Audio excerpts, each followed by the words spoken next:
নতুন বউ, বিভিন্ন মেয়েরা নাকি আজকাল বলে, কি বলো, শ্বশুর বাড়ি থেকে 1 মাসে সব সোজা করে ফেলবো।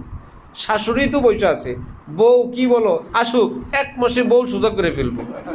তো যারা 1 মাস মেয়াদ নিয়ে এরকম রেডি হয়ে আছেন, দোনো পার্টি এক জায়গা হলে কি হবে না, বরং সোজা হওয়ার জন্য প্রস্তুত থাকেন। ইমামে রব্বানী হজরত রশিদ আহমদ গঙ্গুহি, যিনি নিজের যুগের পৃথিবীর শ্রেষ্ঠ আলিম ছিলেন, শত্রুরা তার নিকট চিঠি লিখত আর গালিগালাজ করত ইচ্ছা মতো। যখন তিনি অসুস্থ, খাদেমকে জিজ্ঞেস করলেন, আমার বন্ধুরা কি আজকাল আমাকে স্মরণ করে না?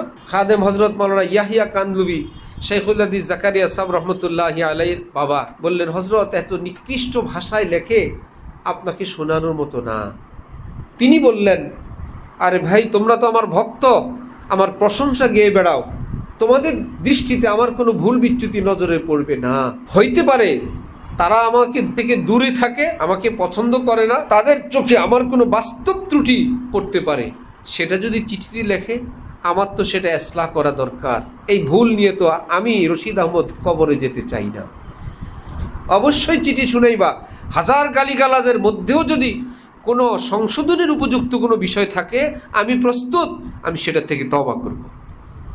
এত বড় মানুষ যদি এই প্রতীক্ষায় ইন্তজার থাকে যে আমি আমার ভুলটুকুনের ইসলাহ করব, সুতরাং বৌমা কেন শাশুড়ির থেকে প্রত্যাশা করবেন না? তিনি আমার অভিভাবক, তিনি আমার মা, তিনি আমার শাশুড়ি, তিনি আমার স্বামীর মা। হাজার আমাকে ধমক রাগ, এর মধ্যে আমার জন্য কি শিক্ষণীয় কিছু নাই? এর হাজার কথার বলার পরে তাকে কি মা বলে একটা ডাক দেওয়া যায় না? সে তো এক মা, আমি সেবা করেই যাব, আমি তাকে সম্মান করেই যাব, আমি তাকে সম্মান করে ইজ্জত করে আমি তাকে খুশ করব। ইনশাল্লাহ আপনি যেদিন শাশুড়ি হবেন, এর চাইতে আরও উন্নত বৌমা আল্লাহ আপনাকে দান করবেন। আবার শাশুড়ি আপনার একটা মেয়েই তো, আর তো কেউ না। এই মেয়েটা থেকে আপনি একজন জ্ঞানী গুণী বুদ্ধিমান 10-20 বছর সংসার করা একটা মানুষের বুদ্ধি জ্ঞান কেন কামনা করবেন? আপনারও তো ভাবা উচিত, এই মেয়েটা এই পৃথিবীতে নতুন আসছে, এই বৈবাহিক জগতে, তাকে একটু ছাড় দেন, একটু মা ডাকেন, একটু বুঝান, ইত্যাদি ইত্যাদি করে, যে আপনিও তার খেদমত করে আপনিও তার মন জয় এবং আল্লাহর কাছে নেকি কামানোর চেষ্টা করেন। আল্লাহ আমাদেরকে তৌফিক দান করেন। তো কিছু মা আসেন মেয়ে বিয়ে দেওয়ার পর এরকম ঘুরতে থাকেন, কি আছে দোষ, কি আছে দোষ, কি তার মানে তিনি ওই রকম একটা চশমা পড়ছেন যে নির্দোষ রাখা যাবে না, কোনো না একটা দোষ চাপানোই লাগে। একটা ফ্যামিলির থেকে আরেকটা ফ্যামিলিতে যাওয়ার পর কিছু অমিল থাকবেই। আমার মা বোনদেরকে আমি অনেক আগে বলছিলাম, আপনি ননদ, আপনি ভাবি, আপনি শাশুড়ি, শুধু দিনকালের পরিবর্তনে। বিয়ের আগে আপনি ননদ, আপনার বিয়ে হয়ে গেলে কোনো ঘরে আপনি কি বউ, আপনার একজন শাশুড়ি আছে।